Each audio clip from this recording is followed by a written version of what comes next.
आप सभी को मेरा नमस्कार। कलाम परिवार की तरफ से आप सभी को नए वर्ष की हार्दिक शुभकामनाएं और होपफुली ये नया वर्ष आपके इच्छाओं की, आपकी उम्मीदों की, आपके टारगेट को की पूर्ति करने वाला हो। और टारगेट को पाना है, अपने लक्ष्य को पाना है, तो उसके लिए जो है मेहनत करनी ज़रूरी होगी। तो हो सकता है न्यू ईयर का सेलिब्रेशन अब ऑलमोस्ट ख़त्म हो चुका है, अब वापस से उसी नए जोश से तैयारी में लग जाइए। और हमारा जो PYQ का जो आखिरी पड़ाव है 2021 के मेंस के, वो उस तरफ हम बढ़ चुके हैं। 2021 का जो मेंस है उसके 5 नंबर के क्वेश्चंस हम इस वीडियो में वो जो है डिस्कस करेंगे। और बढ़ते हैं सीधा क्वेश्चन की तरफ। क्वेश्चन है हमारा, औषधीय पौधे गुडुचि गिलोय, गिलोय पौधा जो होता है उसके बारे में 5 लाभ लिखने हैं उसके, ठीक है, कोई 5 लाभ। अब आप सभी लोगों ने कोविड के दौरान में जो है जितने भी डॉक्टर्स या और भी जो आयुर्वेद के लोग थे, उन लोगों से ये सलाह सुनी होगी कि आप गिलोय का सेवन कीजिए, गिलोय का रस पीजिए, उससे आपके गले और जो खांसी का है वो नहीं होगा। दूसरा, आपकी रोग प्रतिरोधक क्षमता बढ़ती है, ठीक है। अब ये क्वेश्चन आया क्यों? क्वेश्चन तो देखिए, गिलोय कोविड के बाद से ही बहुत ज़्यादा हाइप में रहा है, लेकिन हमारे राजस्थान में एक योजना चली थी, हर घर औषधि योजना। हर घर औषधि योजना में 4 पौधे, उनके दो टोटल 8 पौधे जो दिए जाते थे 4 प्रकार के। पहला था ये गिलोय, दूसरा था तुलसी, तीसरा था अश्वगंधा, चौथा था कालमेघ। ये चारों जो है आयुर्वेद में इनको औषधीय महत्व का माना गया है। ये चारों पौधे जो है दिए जाते हर घर में बांटे गए और वहाँ लगाने के लिए उनको दिए गए, ठीक है। इसी प्रोग्राम का जो स्टार्ट हुआ था, इसी प्रोग्राम को जब लॉन्च किया गया था या उसका शुभारंभ हुआ था, उस समय गिलोय का पौधारोपण मुख्यमंत्री जी ने किया था और इसीलिए ये यहाँ पे आपके क्वेश्चन में आ गया। तो मैं जो कहता हूँ कि जो करंट की तैयारी करो, उससे पहले आपका सिलेबस अगर आपके दिमाग में है, तो जैसे ही आपने न्यूज़पेपर पढ़ा होगा उस दिन का, उस समय ये देखा होगा, आपके दिमाग में क्लिक किया है कि औषधीय पादप हमारे सिलेबस में है और उसको हमें याद करना है। तो वो वहाँ पे जो ऐड छपी थी या वहाँ पे था, वो पढ़ते वक्त ही आपको स्ट्राइक कर जाता और आपको याद होता। तो ऐसे ही जो है आप लोग तैयारी कीजिए। अब आपको सिलेबस जो, क्योंकि एनालिसिस हो चुका है, जो लोग नहीं देख पाए हैं वीडियो, वो पीछे प्लेलिस्ट में जाके वीडियोज़ देख लीजिए कि सिलेबस क्या क्या है हमारा, उसमें कहाँ तक जाना है। तो वो आपके काम का रहेगा, उसको एक बार मेमोराइज कर लीजिए ताकि आपके दिमाग जो है हमेशा सतर्क रहे कि कहीं पे भी कोई जो सिलेबस रिलेटेड कोई भी न्यूज़ या जानकारी मिले तो आप उसको गेन कर सकें, ठीक है। अब आ जाते हैं अपने क्वेश्चन पे वापस। तो गिलोय बहुत ही जो औषधीय इसकी प्रकृति है, इसका गुण है, वो बहुत ही इम्पोर्टेंट है। ये क्या है कि इसका जो रस होता है वो पाचन रोग को सही करता है, पाचन तंत्र की जो जितनी भी जो बीमारियां हैं उनको कम करता है, उनको सही करता है, ठीक है। दूसरा, गिलोय का ताज़ा रस जो है वो अस्थमा और गले के जो भी विकार है, ठीक है, उनको सही करता है, खांसी से रिलेटेड, और उनको कम करता है, ठीक है, उसमें राहत देता है। तीसरा, गिलोय का रस जो है मधुमेह रोगियों को डेली सेवन से उनका रक्त शर्करा या ब्लड शुगर कंट्रोल में रहता है। चौथा, इससे में जो है एंटीऑक्सीडेंट्स पाए जाते हैं जो स्किन के लिए और हमारी रोग प्रतिरोधक क्षमता के लिए बहुत ही इंपॉर्टेंट होते हैं, ठीक है। तो ये सारे जो है गिलोय के लाभ हैं और यही हमें यहाँ पे लिखने थे। तो हमारा जो मॉडल आंसर होगा वो कैसे होगा? मॉडल आंसर ये होगा कि गिलोय के ताज़ा रस अस्थमा रोगियों और खांसी की राहत के लिए, चूर्ण का प्रयोग रोग प्रतिरोधक क्षमता बढ़ाने में, रस से पाचन में सुधार और पेट यकृत संबंधी रोगों से बचाव, मधुमेह के रोगियों के लिए लाभप्रद दैनिक सेवन और त्वचा संबंधी विकारों में लाभप्रद।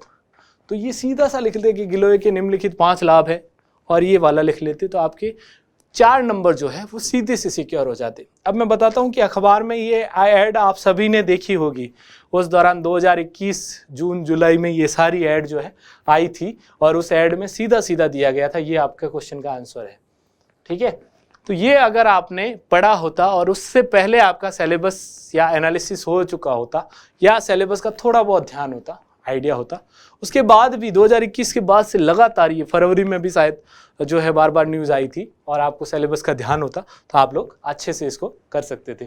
अब ये हमारे जो है सीधे दिया है डायबिटीज़ के लिए, इम्यूनिटी बढ़ाने में, बुखार में, मोटापा कम करने में, और भी पूरा डिटेल में दिया गया है कि गिलोय का क्या क्या औषधीय वो होता है। ठीक है, ये क्या है, एक बहुवर्षीय लता होती है। ठीक है, इसके पत्ते पान की पत्ते की, ये इसका फोटो है, पान के पत्ते की तरह होती है और आयुर्वेद में इसको अमृत भी कहा जाता है, अमृता, गुडुचि, चिंद्रुहा आदि कहा जाता है। ठीक है, तो ये हमारे जो है सतर्कता के लिए ये इंपॉर्टेंट है, हमें हमेशा सतर्क रहना है। अब आ जाते हैं दूसरा क्वेश्चन। दूसरा क्वेश्चन है क्रिप्टो करेंसी क्या है।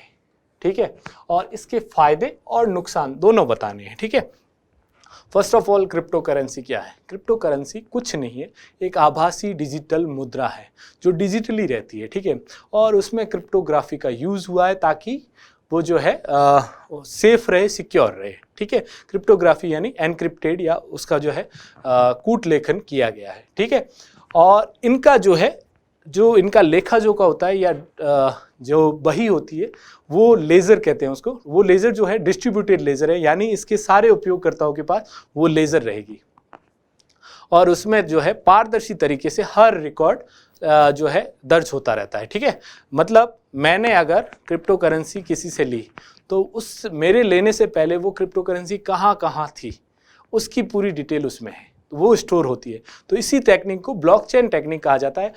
हर पहला जैसे ये ब्लॉक है, ठीक है, ये क्रिप्टो करेंसी यहाँ से डेटा माइनिंग से जो है जनरेट हुई। डेटा माइनिंग मतलब वो बहुत कंप्यूटर संक्रियाएं हैं, उनको उतना डीप में नहीं जाना। मान लीजिए कि बिटकॉइन एक है, ठीक है, उसके बाद में ये बी के पास गया, तो यहाँ पे पहले तो लिखा था ए के पास है, फिर गया ए से बी के गया, ठीक है, ये डिटेल इसमें है। फिर आगे आ गया, यहाँ से सी के पास गया, ए से बी, बी से सी।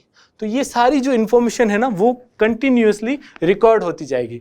अब अगर कोई इसको मतलब इसमें छेड़खानी भी करना चाहता है और ये डेटा जैसे है ना, ये ए के पास है, ये बी के पास है, ये सी के पास है, तो उसको हर जगह डेटा चेंज करना पड़ेगा और वो बहुत मुश्किल होगा। तो ये हैक नहीं हो सकता। ठीक है, इसको हैक नहीं किया जा सकता इस सिस्टम को, इसीलिए इसको ब्लॉकचेन टेक्नोलॉजी को जो है हैक प्रूफ माना जाता है। ठीक है, तो ये आपका हो गया क्रिप्टो करेंसी, जो है एक आभासी डिजिटल मुद्रा है जो क्रिप्टोग्राफी यूज करके बनी हुई है। अब इसके फायदे क्या है और नुकसान क्या है। देखिए, पहली चीज आभासी मुद्रा है, पीछे कोई मतलब इसकी लीगल बैकिंग या सोने की बैकिंग नहीं है कि इसके लिए सोना दिया गया है या कुछ नहीं। ठीक है, दूसरा ट्रांजैक्शन जो होता है ऑनलाइन होता है, बीच में इंटरमीडियरी कोई नहीं है। जैसे अभी हम लोग जो ट्रांजैक्शन करते हैं, मान लीजिए रुपए से डॉलर में, तो रिजर्व बैंक और वहाँ का फेडरल बैंक जो है इंटरमीडियरी है। ठीक है, तो वो अपने कुछ चार्जेस लेते हैं, तो इसलिए ट्रांजैक्शन महंगा होता है। इसमें जो है ये इंटरमीडियरी बहुत कम है, तो ट्रांजैक्शन कॉस्ट जो है वो बहुत कम है। 24/7 आपको ये ट्रांजैक्शन की सुविधा देता है, सिर्फ आपको चाहिए इंटरनेट। ठीक है, तीसरा जो है ये जो है चोरी और इनसे जो है प्रूफ है, हैकिंग से प्रूफ है। ठीक है, डिस्ट्रीब्यूटेड लेजर टेक्नोलॉजी के बारे में, इसमें छेड़खानी नहीं की जा सकती। तो ये इसके हो गए लाभ। और नुकसान क्या है।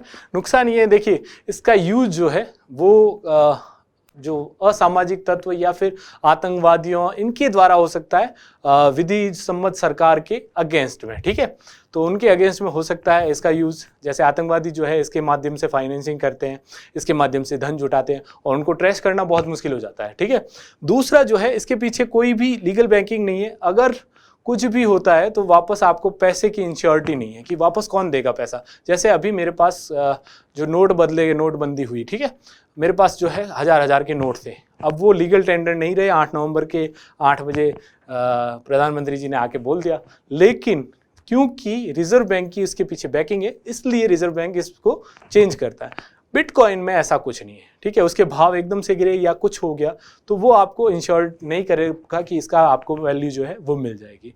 तो ये फायदे और नुकसान हमको यहाँ पे लिखने थे, मेन यही लिखना था। तो हमारा जो आंसर होता ये आंसर होता। थोड़ा सा परिभाषा में जो है आप कीवर्ड्स डालिए और उसको जो है कम शब्दों में अच्छा और प्रभावी बनाइए। ठीक है, यही आपका जो है RS सिलेक्शन को जो है इंश्योर यही करेगा। आपको ये जो कम शब्दों में अच्छा लिखने की टेक्निक धीरे धीरे डेवलप होगी, उसको डेवलप करना है। अब देखिए, यह क्रिप्टोग्राफी पर आधारित एक विकेंद्रीकृत, पहला कीवर्ड हो गया विकेंद्रीकृत, दूसरा डिजिटल मुद्रा है, ठीक है, और किस पर आधारित, क्रिप्टोग्राफी पर आधारित, जिसका लेन देन ब्लॉकचेन तकनीक से रिकॉर्ड एवं सत्यापित होता है, ठीक है। आगे बात समझ में, ये इसमें पूरा इसकी परिभाषा आ गई और कुछ नहीं है इसके बाहर। अब इसमें एग्जाम्पल दे दिए जैसे बिटकॉइन, रिपल आदि। अब इसके फायदे लिखो, तीव्र एवं किफायती लेन देन, ठीक है। विकेंद्रीकृत लेजर जो होता है ना, मैंने बताया कि विकेंद्रीकृत लेजर होता है, सबके पास उसकी लेखा जोखा रहता है, तो उसके कारण जो है पारदर्शी भी है और सुरक्षा भी है। फिर एक उभरता निवेश गंतव्य है, अभी तो थोड़ा सा कम हुआ है आफ्टर क्रिप्टो क्रैश या वो जो चलता है उसके बाद में, लेकिन पहले जो है एक अच्छा और आकर्षक निवेश करते थे, इसमें निवेश गंतव्य था, वहाँ पे लोग निवेश करते थे क्योंकि कम टाइम में बहुत ज़्यादा रिटर्न दे रहा था, लेकिन अब थोड़ा सा कम हुआ है, ठीक है। तो ये भी लिख सकते थे। फिर तीसरा जो है मुद्रास्फीति के भय से मुक्त है। बिटकॉइन जो है वो वस्तु की मांग और उससे रिलेटेड नहीं है, ठीक है। ये सीधा सा इसकी अपनी मांग और वो जो है सप्लाई है उस पर रिलेटेड है, तो इसलिए मुद्रास्फीति का इस पर असर नहीं होगा। तो ये इसके फायदे हो गए। नुकसान क्या हुआ, ये एक अस्थिर और जोखिम युक्त मुद्रा है। दूसरा, अवैध गतिविधियों में इसका प्रयोग, आतंकवादी आदि, आतंक का वेतन, ये सब। फिर साइबर खतरों के प्रति संवेदनशील है। अगर आपका मतलब सिस्टम ही किसी ने ले लिया, हैक कर दिया, तो उसमें हो सकता है। मैं मुद्रा के उसमें जो लेन देन है उसमें नहीं कर सकते, ट्रेसिंग में नहीं कर सकते, लेकिन आपसे किसी ने चुरा लिया, ठीक है, आपका सिस्टम हैक करके आपका पासवर्ड ले लिया या आपका अकाउंट ले लिया, तो वो वॉलेट जो है वो चोरी हो गया, तो ये साइबर खतरों के प्रति संवेदनशील है। ये हमें उसके लिखने थे और हमें अच्छे मार्क्स मिल जाते। अब आ जाते हैं हमारे नेक्स्ट क्वेश्चन पे। नेक्स्ट क्वेश्चन है वो भी बहुत, क्योंकि 5G बहुत चर्चा में है, सब लोग कह रहे हैं 5G लॉन्च हो गया, सब लोग क्या कह रहे हैं 5G हो गया है, और अब 5G जो है बहुत ही जो है स्पीड वाला और एक अच्छा इंटरनेट है। साथ साथ में थोड़ी बहुत ये भी चर्चा रही कि 5G से जो टावर लगेंगे वो थोड़े से हमारे स्वास्थ्य के लिए हानिकारक है और उससे रिलेटेड भी, तो इसलिए 5G बहुत चर्चा में रहा है और भारत में बहुत जल्दी ही 5G की सुविधाएं आ रही है, लॉन्च हो चुका है पूरे भारत में, अभी सुविधा आने में टाइम है, ठीक है। तो हमें जो है क्या पूछा गया है, पिछले पीढ़ियों के मोबाइल नेटवर्क यानी 2G, 3G, 4G, ठीक है, इनमें और 5G में अंतर बताना है, ठीक है, क्या अंतर है उनमें बताना है। तो ये अंतर हम लोग जब भी ऐसे क्वेश्चन आते हैं ना, तो इसमें मेनली क्या होता है, देखो एक तो फ्रीक्वेंसी का लिखना है, दूसरा जो लिखना है वो स्पीड का अंतर है। स्पीड किसकी ज़्यादा होगी, ऑब्वियसली 5G की, डेटा जो ट्रांजेक्शन की स्पीड होगी वो। फिर तीसरा जो लिखना है वो लेटेंसी का लिखना होता है, ठीक है। चौथा वो कौन सी मतलब कैसी तकनीक यूज़ कर रहा है या स्पेसिफिकेशन। पांचवा तो सिंपल ही हो गया कि ये उन्नत है या अवनत है या ऐसी तकनीक है। तो ये 5 अंतर हम यहाँ पे लिख लेते हैं और अपना आंसर हो जाता है। अब हमारा आंसर कैसे होगा, ये ऐसा लिख लो, 2 साइड में अंतर का आए तो ऐसे कर लो, ठीक है, अलग अलग, तो कम शब्दों में अच्छा हो जाएगा। अब यहाँ पे क्या है, न्यून आवृत्ति की बैंडविड्थ का प्रयोग होता था, ठीक है, 2.5 गीगाहर्ट्ज तक, मैक्सिमम 2.5 गीगाहर्ट्ज वो 4G में होता था, और यहाँ पे उच्चतर रेडियो आवृत्ति के जो है उनका प्रयोग होता है, 28 गीगाहर्ट्ज तक चले जाती है उसकी फ्रीक्वेंसी, ठीक है। फिर दूसरा मैंने बताई है कम data transfer speed, maximum speed 4G जो थी ना, 4G में मैक्सिमम स्पीड कितनी क्लेम की गई थी, 100 Mbps, और व्यवहारिक रूप में ये 20 Mbps के अराउंड थी, लेकिन यहाँ पर जो है वो क्लेम की जा रही है 20 Gbps, ठीक है, 20 Gbps, 20 GB पर सेकेंड, इतनी स्पीड जाएगी। मतलब एक मूवी पलक झपकने से पहले मूवी डाउनलोड हो जाएगी, अगर कोई अच्छी मूवी 8 GB की भी है तो ये क्लेम की जा रही है, और व्यवहारिक जो है वो एटलीस्ट 1-2 GB तो हो जानी चाहिए, ठीक है। फिर यहाँ पे थोड़ी सी उच्चतर लेटेंसी थी, वो थी 50 मिलीसेकेंड, 4G में आती थी लगभग, यहाँ पे लेटेंसी जो है वो क्लेम की जा रही है 1 मिलीसेकेंड, ठीक है। तो ये हमारे मेन अंतर हो गए, इनको इसलिए कीवर्ड्स जो है कीवर्ड्स के साथ याद होता है तो अपने आप।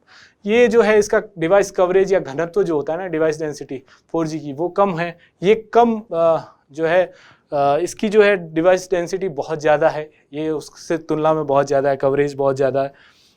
ये पुरानी तकनीक, ये उन्नत तकनीक, ऊर्जा दक्षता और थोड़ा सा लागत प्रभावी देखिए महंगी तो है, ठीक है, ये भी हमने चर्चा सुनी होगी कि टेलीकॉम कंपनियों के पास पैसा नहीं है, वो कैसे 5G इंस्टॉल करेंगे, या वो इससे रिलेटेड हमने सुनी होगी, लेकिन जब इसमें इन्वेस्टमेंट हो जाएगा तो रिटर्न जो है वो बहुत अच्छा आएगा और लागत प्रभावी, कम पैसों में हमें जो है डेटा अधिक उपलब्ध हो पाएगा। इसलिए मैं कह रहा हूँ ओवरऑल जो है वो लागत प्रभावी, ये सस्ती नहीं है बट लागत प्रभावी है। ठीक है, तो ये हमारा हो गया क्वेश्चन, 8वां क्वेश्चन। अब आ जाते हैं 9वें क्वेश्चन पर। 9वां क्वेश्चन है जो हमारी रक्षा प्रौद्योगिकी से आया है, मिसाइल और सामरिक प्रणाली, एक MSS जो है सिस्टम, इसका उद्देश्य लिखना है हमें, इसका उद्देश्य क्या है और इसकी जो है MSS क्लस्टर में शामिल प्रयोगशालाओं के नाम लिखिए। ये एक DRDO का जो है एक क्लस्टर बनाया हुआ है और DRDO इसके माध्यम से हमारे देश की रक्षा के लिए, उसकी प्रतिरोधक क्षमता यानी डेटरेंस को बढ़ाने के लिए एक उन्नत मिसाइल जो है प्रौद्योगिकियाँ, सामरिक प्रणालियों का विकास भी कर रहा है और उनका जो है उन पर से रिलेटेड जितना भी शोध का कार्यक्रम है, रिसर्च का कार्यक्रम है, वो ये कर रहा है, टेस्टिंग भी करता है, उनको डिज़ाइन भी करता है, वो सारा काम ये यहाँ पे करता है। ठीक है, तो इसी को हमने, यही उद्देश्य उसका है वो लिखना था और इससे रिलेटेड प्रयोगशालाओं के नाम लिखने थे। अब ये जो है ये थोड़ा सा डीप में जाना पड़ेगा क्योंकि हमारे यहाँ रक्षा प्रौद्योगिकी और उससे रिलेटेड मिसाइल और है, तो उसमें हमें पढ़ना पड़ेगा कि ये क्या है। ठीक है, तो ये सारे हमको अलग से करना पड़ेगा। ये हम जो करेंगे रक्षा प्रौद्योगिकी वाला पार्ट करेंगे, उसमें DRDO से रिलेटेड और कौन सी लैब्स है या उनकी और कौन कौन से कार्यक्रम है वो हम लोग ज़रूर पढ़ेंगे। ठीक है, अब आ जाते हैं इसका उद्देश्य क्या लिखना है। देखिए, MSS क्लस्टर का उद्देश्य देश की रक्षा और प्रतिरोध क्षमता हेतु आवश्यक स्टेट ऑफ द आर्ट, ये उसकी जो है साइट पे इसका ऑब्जेक्टिव दिया गया है, ये वहाँ से लिया गया है। ठीक है, तो स्टेट ऑफ द आर्ट मिसाइलों और सामरिक प्रणालियों की डिजाइन भी करना है और उनका विकास भी करना है। तो ये हमारा इसका उद्देश्य हो गया, ये हमने लिख दिया। उसके बाद में हमें प्रयोगशालाओं के नाम लिखने थे, तो ये है DRDL रक्षा शोध एवं विकास प्रयोगशाला, ये दूसरी होगी शोध केंद्र इमारत हैदराबाद में है, तीसरी होगी एडवांस सिस्टम लैब जो डिज़ाइन और वो करती है, देखती है। ठीक है, मिसाइलों की डिज़ाइन और उससे रिलेटेड काम जो भी है, एडवांस सिस्टम लैब। फिर हो गया टर्मिनल बैलिस्टिक्स रिसर्च लैब। ठीक है, और 5वां हो गया इंटीग्रेटेड टेस्ट रेंज, जहाँ पे हम लोग सुनते हैं उड़ीसा में है। ठीक है, कि यहाँ पे टेस्ट किया गया, किसका कर दिया, कभी नाग का, कभी त्रिशूल का, कभी अग्नि 5 का, अभी हाल फिलहाल में अग्नि 5 का जो है उसको सक्सेसफुली टेस्ट किया गया। तो ये सारा हमारा आंसर होता। इसको हम लोगों को, क्योंकि जो प्रौद्योगिकी में हमारे सिलेबस में है उसको हमको डीप में पढ़ना ज़रूरी है। आगे और डीप में जाएगा यहाँ पे, क्योंकि प्रौद्योगिकी वाला पार्ट इस पेपर में बहुत ही महत्वपूर्ण तरीके से पूछा गया था। आगे भी इसको जो है पूछा जाएगा और हमें उसी तरह से इसको तैयार करना है। इसके बाद में नेक्स्ट वीडियो में हम लोग 10 नंबर वाले क्वेश्चंस कर लेंगे। और फिर से वही रिक्वेस्ट, अभी भी अगर किन्हीं लोगों ने नहीं किया है तो वीडियो देखने के बाद भी आप लोग जो है अपने इन पेपर्स को सॉल्व करने का प्रयास कीजिए कि वीडियो देखने के बाद मेरे में क्या सुधार आया, क्या मैं अभी भी वो लिख पा रहा हूँ कि नहीं लिख पा रहा हूँ, जो कीवर्ड्स हमने बताए हैं, जो क्वेश्चन मॉडल आंसर हम लोग बताए हैं वो आप नहीं कर पा रहे हैं या कर पा रहे हैं, तो वो चीज़ आप चेक कीजिए और उसी के बेसिस पे आपकी तैयारी की जो लेवल है वो पता लग पाएगा। बाकी कोई भी आपको क्वेरी हो RS से रिलेटेड, एग्ज़ाम से रिलेटेड, RS के एग्ज़ाम से रिलेटेड और या फिर साइंस एंड टेक से रिलेटेड, उसको आप कमेंट में पूछ सकते हैं और उनका जवाब मैं अगले वीडियो में दूंगा। Thank you very much.